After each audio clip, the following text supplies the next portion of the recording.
Good morning. Bet you're getting sick of me by now, but hey, I found out, I realized that talking every morning to my phone is almost therapeutic. I don't know. I'm starting to actually take to it. It was a bit difficult at first, but hey. I always like to try something new and see where it leads. Anywho, so today I thought I was going to talk about something I was doing yesterday, which is I am preparing some content for a video series about how to set up a successful scalable project. And this is going to be a web-based project. It's done in Express with, well, basically the stack is Express, EGS for rendering, Jest for testing, and was there anything else?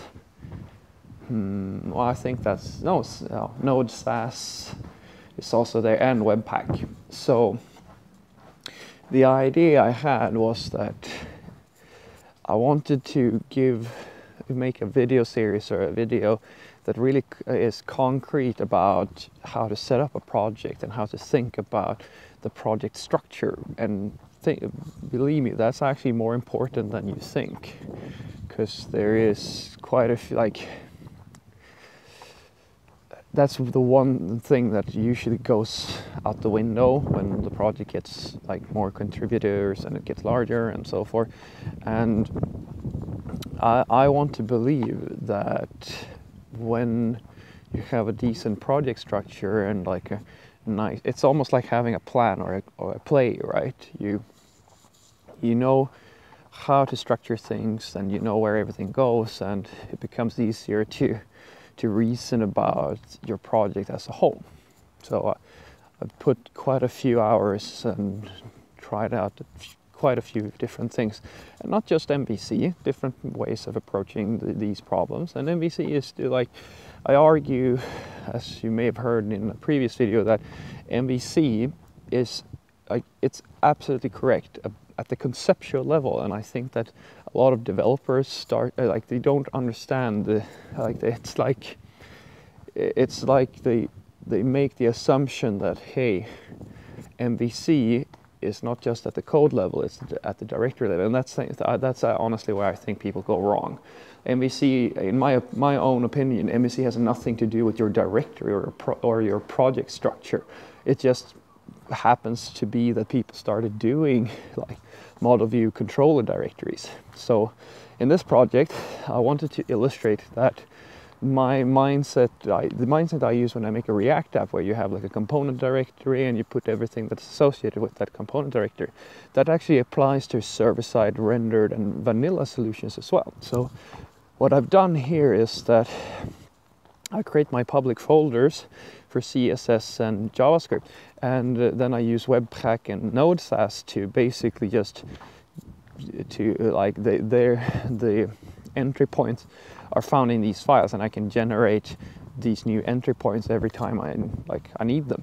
But the actual files that are associated with the different modules, and in this case it's just a simple to-do list, are found in the views folder under the partials that the HTML renderer imports to render the view. And to some who's been doing this for quite a while, this might look a little bit weird, but I promise you this scales really well. And I'm actually excited to pitch this idea, and hopefully it's because it's not a new architecture. Yesterday I actually spoke to a guy from a very big company in the UK who, well, I'm just going to be honest, I have never felt so inadequate in my entire life.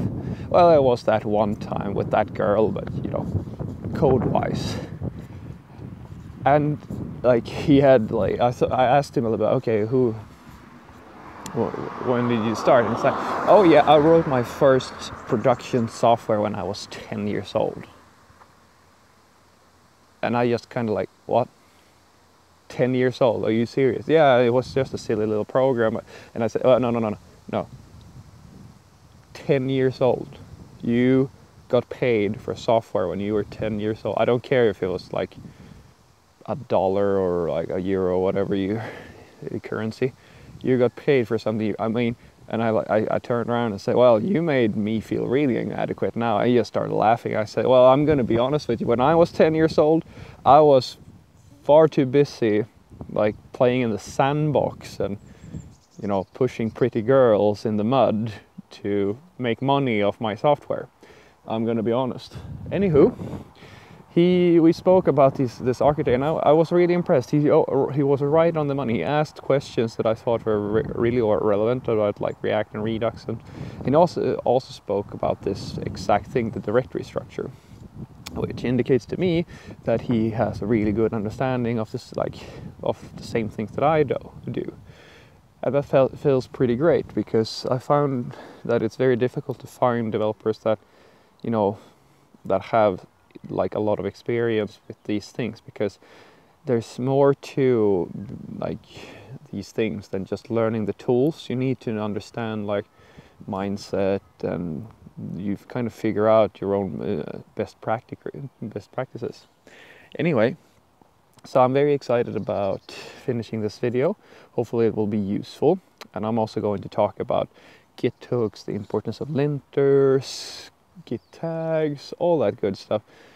And the idea being that I think that it's really important that you set up your project so that you fall into the pit of success. And in essence, what I'm trying to aim for here is that I believe that your master branch, when you're developing code, should be like a fortress that is capable of defending itself against bad code. And I honestly believe that the way you achieve such a thing is through having a really good project setup, where you have like static analysis tools and like coverage tools, and also very importantly, you have a project structure that scales very well over time.